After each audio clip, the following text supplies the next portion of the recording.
গ্যাসের সংকটের বিষয়ে আরও জানাতে সাভার থেকে সরাসরি যোগ দিচ্ছেন সহকর্মী জিয়াউর রহমান জিয়া। জিয়া, গ্যাসের সংকটের বিষয়ে বিস্তারিত কি তথ্য রয়েছে আপনার কাছে জানাবেন?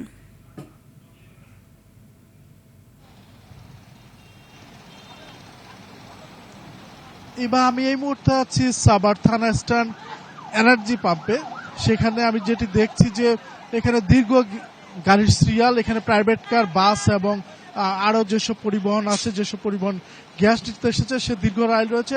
এছাড়া আমি সাভারের অন্যান্য পাম্পগুলোতে খবর নিয়েছি, সেখানেও একই অবস্থা।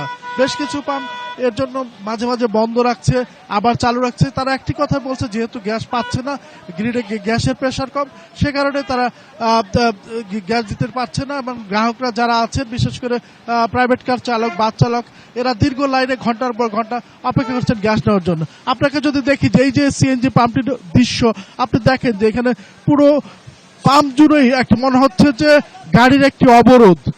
চারিদিকে গাড়ি এবং তারা কে কারা গ্যাস নেবে সেটি নিয়েও মাঝে মাঝে আমরা দেখছি যে এক ড্রাইভারের সাথে আরেক ড্রাইভারের বাক বিতণ্ড হচ্ছে। তো সর্বোপরি আসলে তারা যেটি বলছে যে তারা এই দীর্ঘ লাইন, ঘন্টার পর ঘন্টা লাইনে থাকার পরও যেই পরিমাণ গ্যাস তাদের পাওয়ার কথা, স্বাভাবিকভাবেই একজন ড্রাইভার যদি তার গাড়িতে 500-600 টাকার গ্যাস পাওয়ার কথা, সেখানে তারা পাচ্ছে 100-150 বা সর্বোচ্চ 200 টাকার গ্যাস। এবং এই গ্যাস দিয়ে কিন্তু তাদেরকে সারাদিন চলতে পারছে না, তাদেরকে 2-3 বার গ্যাস দিতে হচ্ছে। আমরা গ্যাসের এই সংকটের ব্যাপারে কথা বলেছিলাম যে তিতাস গ্যাস কর্তৃপক্ষের সাথে। তারা যেটি বলেছে যে আসলে জাতীয় গ্রিডে গ্যাসের সমস্যা, এবং যেসব এলএনজি থেকে জাতীয় গ্রিডে গ্যাস সরবরাহ করে সেখানেও সমস্যা দেখা দিয়েছে। তবে তারা যেটি বলছেন যে অতি শীঘ্রই হয়তো এইসব সমস্যার সমাধান হবে। ধন্যবাদ আপনাকে।